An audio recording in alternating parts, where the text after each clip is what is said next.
मेरे सामाजिक परिवार के सभी सदस्यों को राम राम। देखिए, कोई भी खबर आए और खबर के बाद उसका फॉलोअप ना हो तो खबर ऐसे ही गायब हो जाती है। अब इस वक्त सबसे बड़ा फॉलोअप किस चीज़ का होना चाहिए? सबसे बड़ा फॉलोअप इस चीज़ का होना चाहिए कि भैया ये बताओ कि क्या कर रही है भारत सरकार। ये तेल वाला संकट तो चलता रहेगा, अभी फिर धाएं धाएं हो जाता है। अमेरिका, ईरान, इजराइल मान ही नहीं रहे।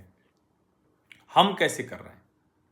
हमारी जो तैयारी हो क्या है? तो कहते हैं भाई अभी तो पेट्रोल पंप पे दिक्कत नहीं है, गैस एजेंसी पे भी दिक्कत नहीं है, पेट्रोल डीजल मिल रहा है, दूसरी चीज़ें मिल रहा है, तो कोई बहुत ऐसा संकट नहीं है।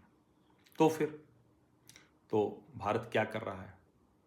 तो इसी बीच में एक खबर आई थी जिसमें भारत ने कहा कि वो अपना स्ट्रेटेजिक पेट्रोलियम रिजर्व एसपीआर वो बढ़ाने जा रहा है।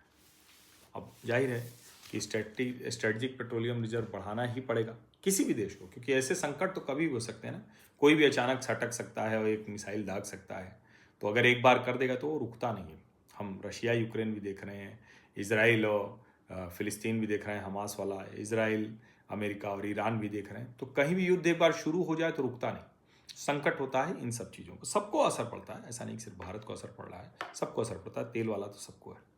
तो भारत ने क्या किया? भारत के प्रधानमंत्री नरेंद्र मोदी 5 देशों की यात्रा पर गए थे, तो उसमें यूएई गए और यूएई के साथ 30 million barrel, 3 crore ton, 30 million barrel का स्ट्रेटेजिक रिजर्व ये बनाया।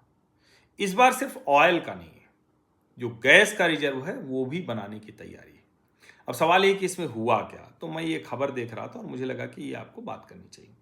जो भारत के एम्बेसडर हैं यूएई में, दीपक मित्तल, उनके हवाले से ये खबर छपी है कि दोनों पक्ष इस पर काम कर रहे हैं कि यूएई लिंक्ड क्रूड स्टोरेज जो इंडिया में बनना है 30 मिलियन। अब सोचिए कितना बड़ा होगा।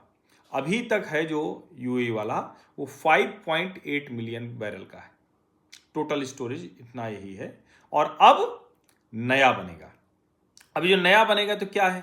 तो पूछा गया भैया कब तक पूरा होगा ये तो बताओ, वरना तो ऐलान होता रहे। तो उन्होंने कहा कि हमारा तो यही है कि एज सून एज पॉसिबल ये 30 मिलियन बैरल तक करेंगे, और कुछ वर्ष तो लगेंगे चूंकि नया कंस्ट्रक्शन करना पड़ेगा, वो सब है, टेक्निकल फिजिबिलिटी होगी, जो इम्प्लीमेंटेशन रिक्वायरमेंट है ये सब कुछ होगा, लेकिन तेज रफ्तार में होगा।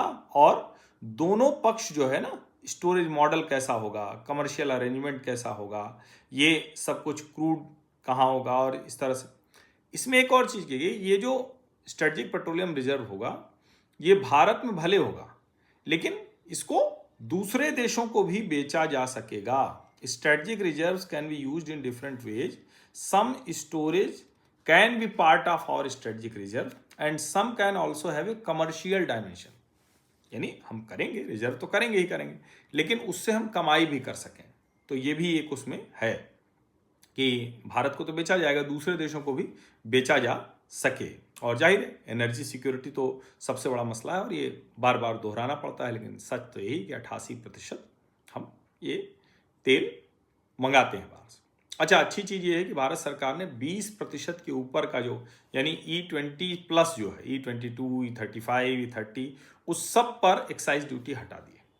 तो वो वाला पेट्रोल सस्ता मिलेगा। अब हालांकि ये समझना जरूरी है, अभी E85 की होंडा की बाइक और मारुति सुजुकी की कार तो आ गई, लेकिन बाकी कारों का क्या होगा? क्या उन पर वो ठीक चलेगा? तो अब सरकार विकल्प देगी, लोगों के पास भी ऑप्शन होंगे। लेकिन भाई जिसका पुराना इंजन है वो क्या करे? अब हम तो 10 साल पुरानी गाड़ी से चल रहे हैं, तो हमारा तो वही वाला इंजन है, लेकिन ठीक है, अब जो भी होगा वो देखा जाएगा। तो ये एक काम, और ये किसके साथ करना है? Abu Dhabi national oil company, ADNOC, वो कर रही है। और उन्होंने पिछले महीने ये कहा था। और अभी जो स्टोरेज बनाएंगे, जो एग्जिस्टिंग फैसिलिटीज़ हैं मैंगलोर में, वहाँ बनाएंगे। इसके अलावा विशाखापट्टनम और चंडीकोल, ये जिसको कहें कि इनका ये बनेंगे। और उसके अलावा नई जगहों पर भी कोशिश की जाएगी। जो यूएई का ईस्टर्न ऑयल हब है फुजैरा, तो वहाँ भी इसको किया जाएगा। एक अलग वो एग्रीमेंट होगा जिससे वो एक्सप्लोर करेंगे वो पोटेंशियल कि कितना स्टोर वहाँ किया जाता है क्रूड का। तो यानी भारत में तो बनेगा ही बनेगा, जो पहले से हैं मंगलोर, चंडीकोल, विशाखापट्टनम, और वहाँ पर भी जो उनका फुजैरा में है वो किया जा सकेगा।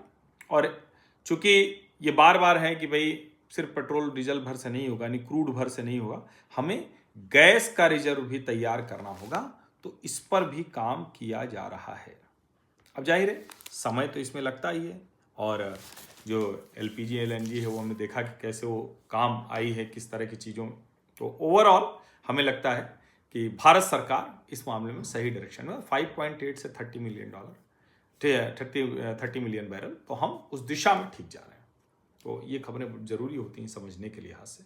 आप सभी का बहुत बहुत धन्यवाद। सब्सक्राइब अवश्य कर लीजिए, नोटिफिकेशन वाली घंटी दबा दीजिए, लाइक का बटन दबा दीजिए, अधिक से अधिक लोगों तक इस वीडियो को पहुंचा दीजिए। धन्यवाद।